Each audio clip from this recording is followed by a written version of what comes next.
Artificial intelligence is ruling the digital world today, but it has its own pros and cons. Concerns have been raised over deepfakes, and the focus of the concern is entirely on the misinformation and malice.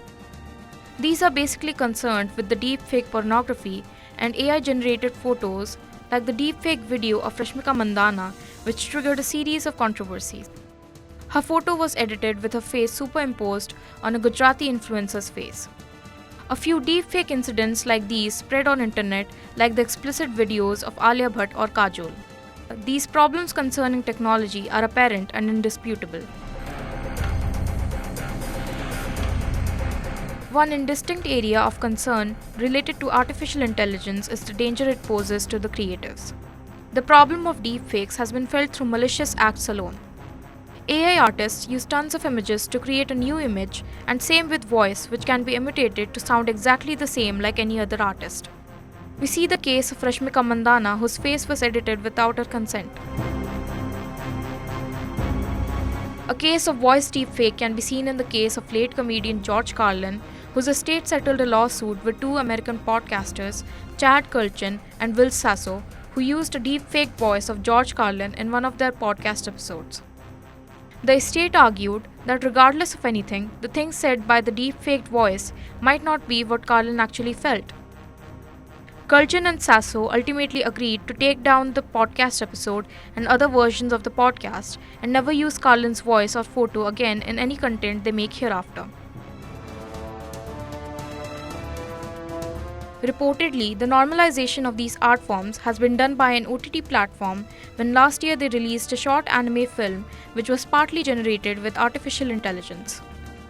On January 31, 2023, Netflix Japan shared a post on X with the short film revealing that the animation was a joint project by the streamer's Anime Creators Base Initiative, anime producer Will Studio, and AI development company Rena. The film met with negative responses from the audience. Similarly, an art piece by Sarah Anderson was copied and edited to depict the neo-Nazi ideology. She shared in an opinion piece that alt-right created a shadow version of her that created images similar to her style, depicting such ideology a few years ago. Citing that the development of AI made it easier for people to copy her art, she said she was disturbed by the fact that one could make similar art as her by just typing her name as a command to the program.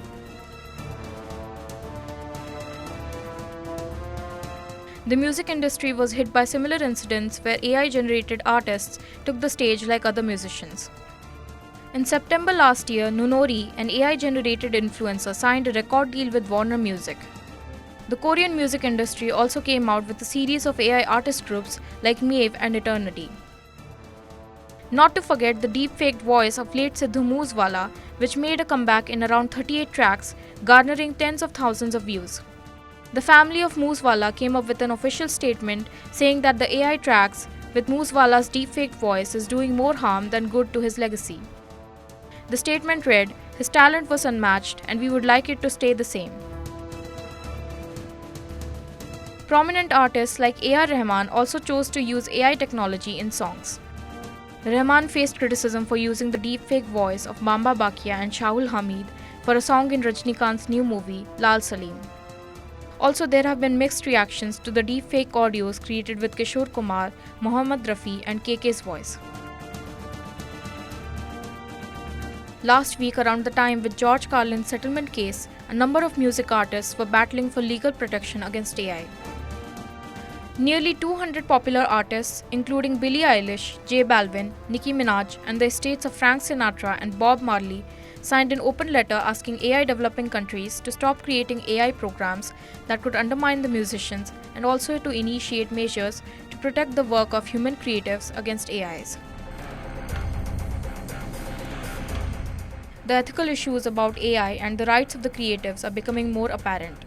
The first spark in the discussion of this topic came after a documentary in 2021 about the late chef Anthony Bourdain. The documentary features a deep-faked voice of the late chef reading a distressing email he had sent to a friend shortly before he died. The topic of deepfakes and AI ethics was also raised by Prime Minister Narendra Modi, who said Bharat is fully committed to the responsible and ethical use of AI. PM Modi had also called for a global framework for regulating artificial intelligence. whereas Tennessee became the first US state to make it illegal to deepfake an artist's voice without their consent, calling the legislation the Elvis Act.